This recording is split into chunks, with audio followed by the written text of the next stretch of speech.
that's actually, that addresses a whole other point, which is that people, again, this is like the whole idea of, like the whole idea of like preconceived ideas, the way things work and that sort of thing. Like you go to the university, you get a job, yada yada yada, you have a career.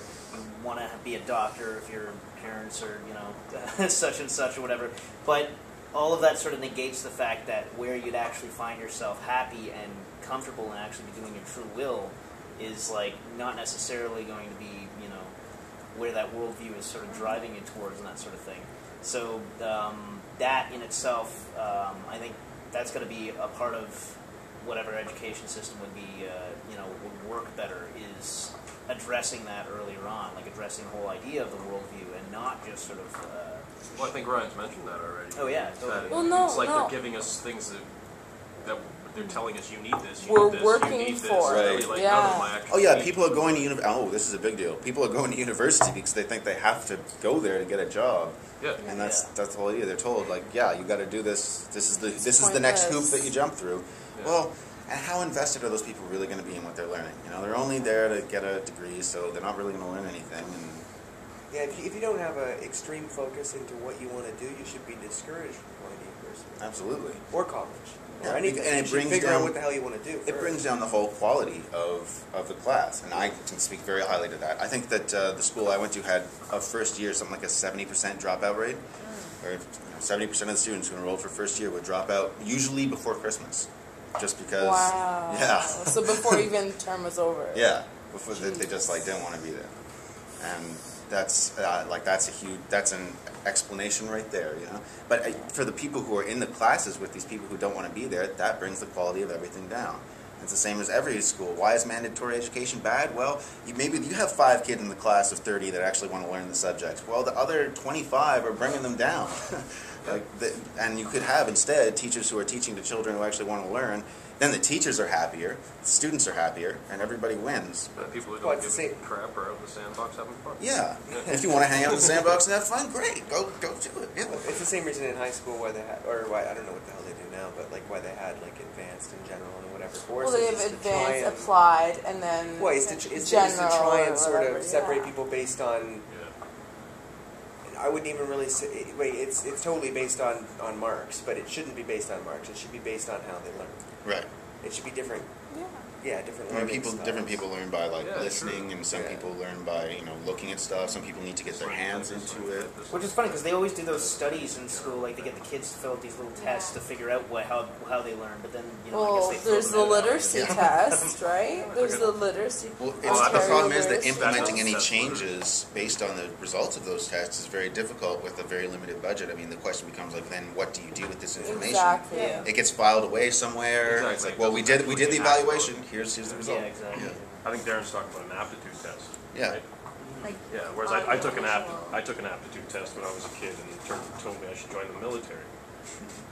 Look at the life list. Exactly. Look at me. You think It's almost as if everything that I was showed as a child, it's like I started off with the ideas that people would have when they're in their late teens, early 20s, going to college, and I almost started to just go off. Because my mom started me off, I'm an only child. She had me reading Shakespeare at 5 years old. She had me doing all of these sophisticated ideas, because she wanted me to be able to, both of my parents wanted to raise me to have an opinion, to have a full-formed opinion, no matter what. They wanted me to be able to tell an adult if they were wrong, but to do so respectfully. Yeah. They both wanted that in a child.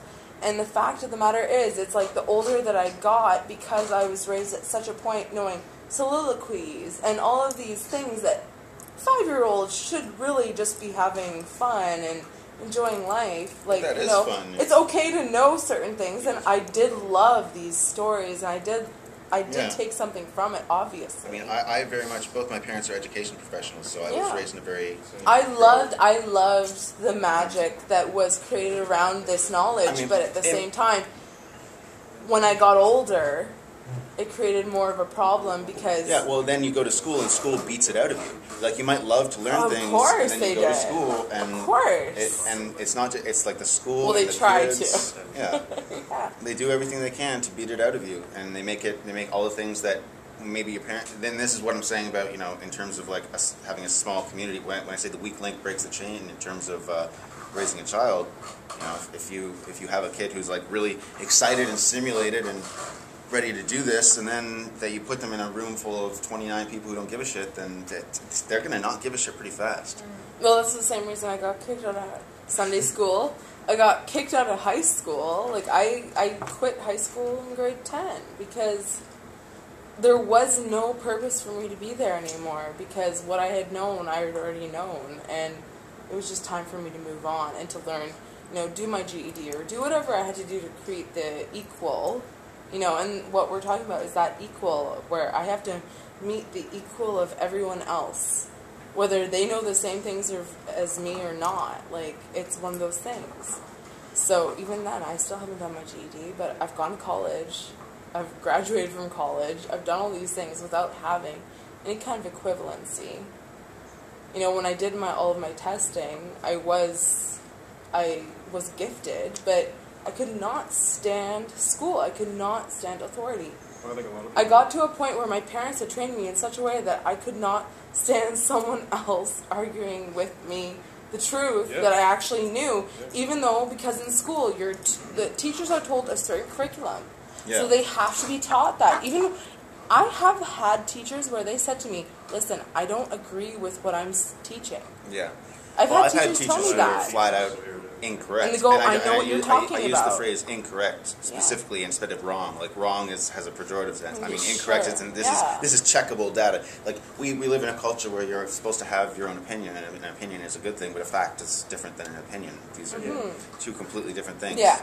I had a science teacher, that reminds me of, I had a science teacher in like grade 9 who should not have been a science teacher. I remember somebody asking how crickets make that chirping noise, and she said it was a chemical reaction inside the throat. And then at a later time, somebody was just talking about the cells breaking up into, like, when it were splitting when baby's developing or whatever from, an egg.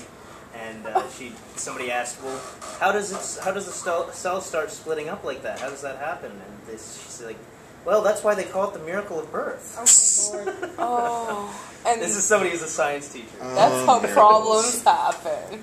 That's somebody who at the beginning of the year was told right up the last second, you'll be teaching science instead of English. You'll be doing gym. Oh, wait, no, science. Yeah. Oh, I had a and gym that's teacher, unfortunately what happens, and you get teachers who will rely on the book and they can't actually answer the hard questions. Well, and at the same time, I sympathize with them.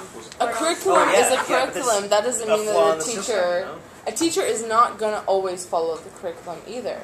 I had in high school, one of the science teachers, her daughter was in my grade. Her daughter, I can remember thinking that she was going to get pregnant from kissing another boy. Her mother is teaching the rest of us the science of life. Yet she herself does not know where it comes from. So her mother decided not to teach it to her at home. Figured that, well, when she gets to high school... And I think that's part of the reason that when Crowley had his three essentials, how to make clothes, how to make food, how to have sex. There's a reason. Yeah. Making money to buy the clothes count? No, I actually failed sewing in grade 8. It's very difficult to fail sewing. I broke 2 machines, and the boxer shorts, the front half was 2 sizes smaller than the back. I don't even know how I did that. I made a pretty special looking stuffed killer whale, but I don't think I failed. No, and well, special looking could be. Well, and interestingly, the only thing that when Crowley says that the only thing that you shouldn't have a teacher for is art, and I actually Facebooked this today. He said art should be appreciated by the individual for its own sake, and no one should ever try to teach art to somebody. I disagree, because there's art in art history. Art history is a different place. It's so different. But you can teach them what came before and say this is how they got there. No, it's a different question. Teach technique. But that's art history. Yeah. So to give you tools to use. But I think he's talking about what we do